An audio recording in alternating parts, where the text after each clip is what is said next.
Good morning to everyone. Today we start chapter 9th of class 11. The chapter name is sequence and series. हमने class 10th के अंदर chapter 5 किया था जिसके अंदर अर्थमेटिक प्रोग्रेशन था, ठीक है, जिसके अंदर हमने टर्म डिफाइन की थी कि टर्म्स क्या होती है ना, उनका डिफरेंस क्या होता है, डिफरेंस बिटवीन नंबर्स, है ना. उसी पे बेस्ड ये चैप्टर है सीक्वेंस एंड सीरीज, जिसके अंदर आपको अर्थमेटिक प्रोग्रेशन एपी और जीपी, ठीक है, दोनों आप पढ़ोगे. सबसे पहला टॉपिक हमारा है सीक्वेंस एंड सीरीज. चैप्टर का नाम भी यही है और टॉपिक भी यही कि सीक्वेंस और सीरीज क्या होता है. देखो इंग्लिश के अंदर हमने कितनी बार सीक्वेंस वर्ड यूज किया है ना, कि ये चीज सीक्वेंस में लगाओ, है ना, आगे पीछे एक पर्टिकुलर ऑर्डर में होनी चाहिए चीजें. तो सीक्वेंस क्या होता है? An arrangement of number in definite order according to some rules. Numbers का अरेंजमेंट एक पर्टिकुलर ऑर्डर के अंदर, है ना, कि इसके बाद ये आएगा, 1 के बाद 2 आएगा, है ना, 2 के बाद 3 आएगा. अगर इवन नंबर चल रहे हैं तो 2 4 6 आएगा, और ऑड चल रहे हैं तो 3 4 5 आएगा.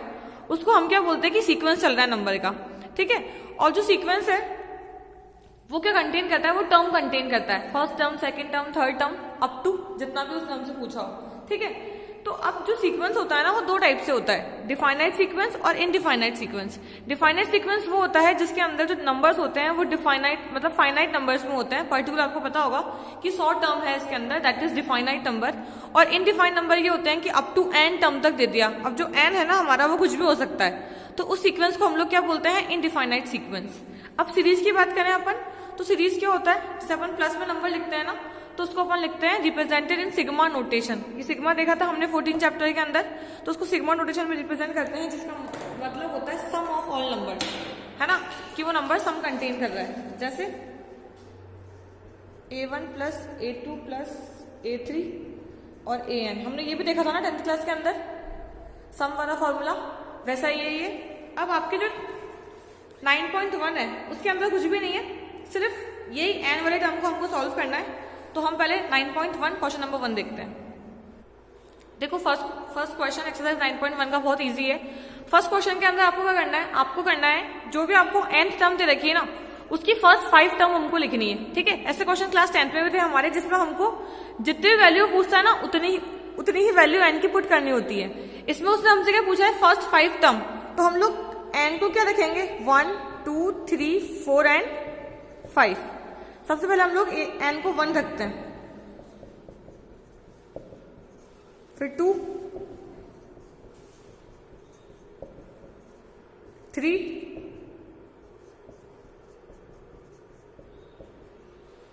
देन 4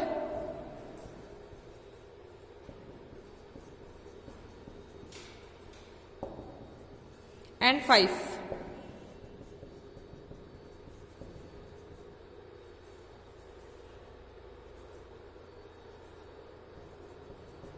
तो हमारी फर्स्ट 5 टर्म कौन सी आ गई? 3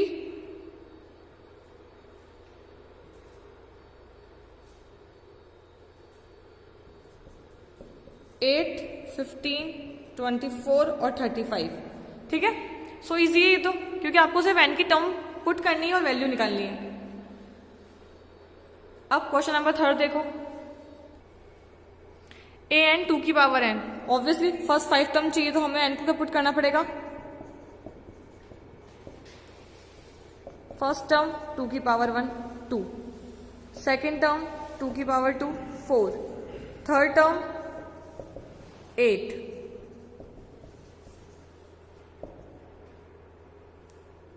(16) and the last one is a5 32. ठीक है, इजी है ये.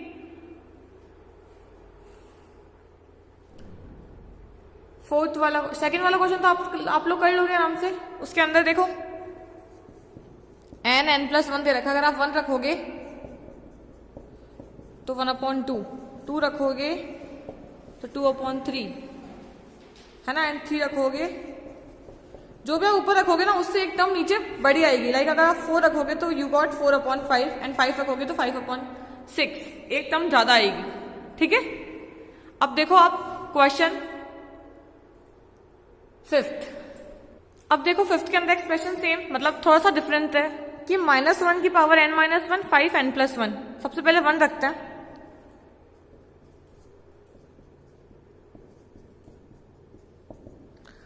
1 - 1 कितना हो गया? 0. तो किसी की पावर 0 होती तो आंसर 1 ही आता है, हमको पता है ये वाली चीज. तो और 5 प्लस 1 2, 5 का स्क्वायर कितना होता है, तो हमको मिल गया 25। अब सेकंड,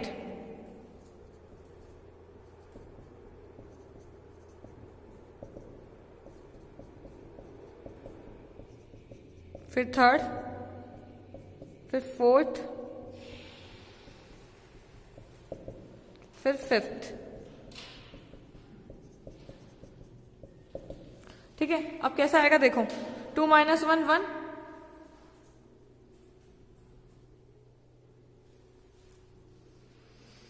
माइनस 1 की पावर 1 माइनस 1 ही आएगा, और 2 प्लस 1 5 का क्यूब, तो माइनस का 125। फिर 3 माइनस 1 2, माइनस 1 का स्क्वायर 1 और 5 का 4 625। फिर वापस माइनस 1 का क्यूब, तो माइनस 1 ही आएगा, एंड 5 की पावर 4 होता है 3125। इसमें एक टर्म प्लस की, एक टर्म माइनस की, एक टर्म प्लस की, एक टर्म माइनस की चल रही है, and the last one is minus की पावर 4, तो 1 ही आएगा, और ये आएगा 15625। तो हमारी टर्म्स क्या हो जाएंगी, देयरफॉर 25 माइनस की 125, 625 माइनस का 3125 एंड 15625। नेक्स्ट क्वेश्चन देखो, 6 वाला क्वेश्चन, पहले 1 रखते हैं।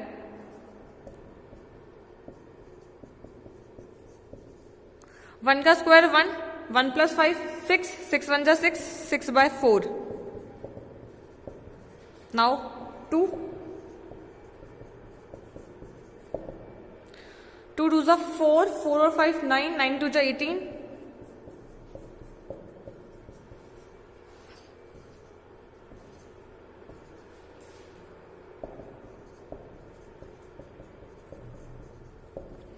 9 और 5 14, 14 3 जा 42, और ऐसे ही आप लोग रख लोगे, 4 और 5 भी रख लोगे, है ना। ये तो हो गया हमारे 1 से लेके 6 तक क्वेश्चन। अब 7th वाले में क्या बोल रहा है कि find the indicated term in each of the sequences in exercise 7 to 10, है ना, question number, where nth term is, आपको nth टर्म दे रखी है, और जो ब्रैकेट में है ना, जैसे आपको 17 24 ऐसे निकालना है। ठीक है, तो उसका हम करेंगे सीधा 9th वाला क्वेश्चन। देखो ऐसा एक्सप्रेशन दे रखा है, आपको A9 निकालना है। A9 मतलब आपको n की जगह क्या पुट करना है, 9 पुट करना है। ऊपर 7th और 8th क्वेश्चन में भी आपको ऐसे ही करना है।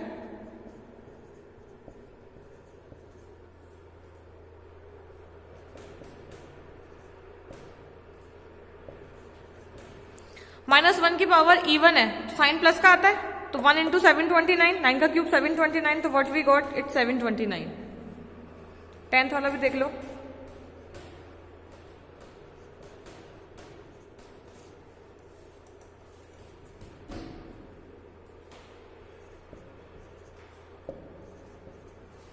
ट्वेंटी पे निकालना है, तो 20 20 माइनस 2 20 प्लस 3, 20 माइनस 2 कितना होता है 18, 360 अपॉन 23। ठीक है, इजी है, आपको सब कुछ दे रखा होगा कि आपको सिर्फ n की जगह क्या पुट करना है, खाली पुट करना है और एक्सप्रेशन सॉल्व करना है कि क्या प्लस माइनस मल्टीप्लाई डिवाइड क्या करना है। ठीक है, अब 11 से लेके 13 तक जो क्वेश्चन है वो बोल रहा है right the first 5 term obtaining the corresponding series. ठीक है, अब ये वाला देख लेते हैं 11th वाला क्वेश्चन। कैसा है ये एक्सप्रेशन कि आपको A1 यानी कि जो 1 पे है ना टर्म, वो तो आपको 3 गिवन है, और आपको AN गिवन है 3AN-1 प्लस 2, और for all n is greater than 1। तो हम लोग n की वैल्यू पहले क्या पुट करके देखेंगे। फर्स्ट टर्म तो है हमारे पास 2 3 4 5, है ना, क्योंकि उसको फर्स्ट 5 टाइम चाहिए। और व्हाट वी गेट, पहले A2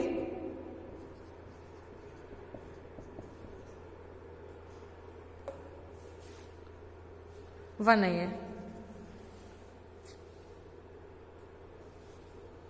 तो 2 माइनस 1 कितना होता है 1,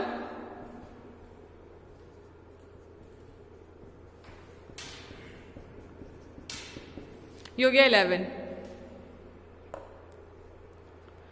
कैसे हुआ ये, क्योंकि 2 माइनस 1 जब 1 हुआ ना, तो जो A1 की वैल्यू थी हमको 3 गिवन थी, तो मैंने यहाँ 3 पुट कर दी, तो 3 चल रहा है, और A1 की वैल्यू 3 प्लस 2 तो 11 आ गया। अब A3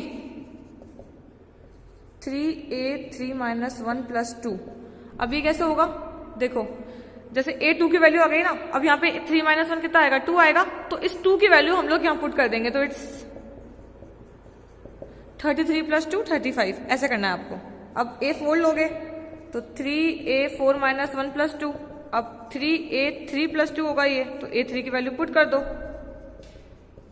ऐसे, तो 107। ठीक है, अब लास्ट A5,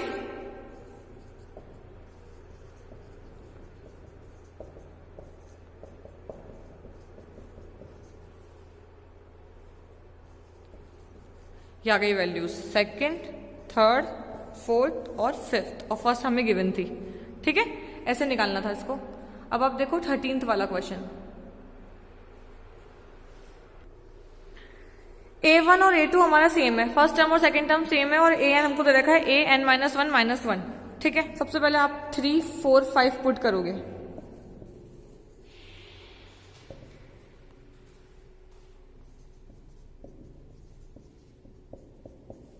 A3 - 1 कितना होता है, A2। ठीक है, एंड A2 - 1, तो A2 2 है, 2 - 1 1 आ गया, तो A3 मेरा 1 आ गया। 4 - 1 कितना होता है, A3 कितना है 1, तो 1 - 1 0, एंड लास्ट A5, 5 - 1 4, 4 की वैल्यू 0, 0 + 1 1, -1 सॉरी, तो इट्स -1। तो हमारी सीरीज क्या बन जाएगी, 5 नंबरों की, 2 2 1 0 -1, ये बन रही है। और कॉरस्पॉन्डिंग सीरीज हम कैसे लिखेंगे इसको, ऐसे लिखेंगे, अप टू। ठीक है, अब हमारा इस एक्सरसाइज का लास्ट क्वेश्चन, जिसको हमको फिबोनाची सीरीज से करना है, डिफाइंड बाय, पूरा दे रखा है, इसको देखते हैं एक बार। 14th क्वेश्चन देखो, आपको दे रखा है कि A1 A2 1 है ना, फर्स्ट टर्म और सेकंड टर्म 1 है, और एक्सप्रेशन दे रखा है कि AN - 1 + AN - 2, ये तो रखा है। तो 1 और 2 की वैल्यू तो है हमारे पास, तो हम सबसे पहले क्या पुट करेंगे, 3 पुट करेंगे। हमने 3 पुट करा, तो A3 - 1 + A3 - 2, 3 - 1 कितना होता है, A2 है ना, एंड प्लस 3 - 1 A1, और दोनों ही वैल्यू कितनी है 1 1, तो ये 2 आ गया, तो थर्ड टर्म हमारी 2 आ गई। ऐसे हम A4 निकालेंगे, 4 - 1 3, और 4 - 2 A2, तो 2 + 1 3, A5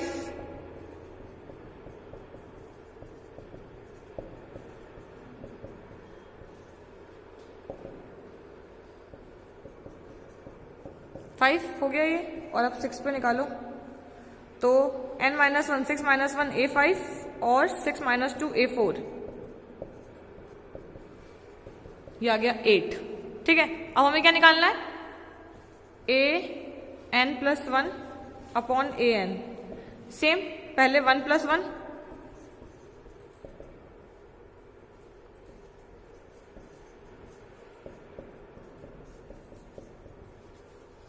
वन, ऐसे करके हम कहां तक निकालेंगे, A5 तक, लास्ट A5 वाला देख लेते हैं।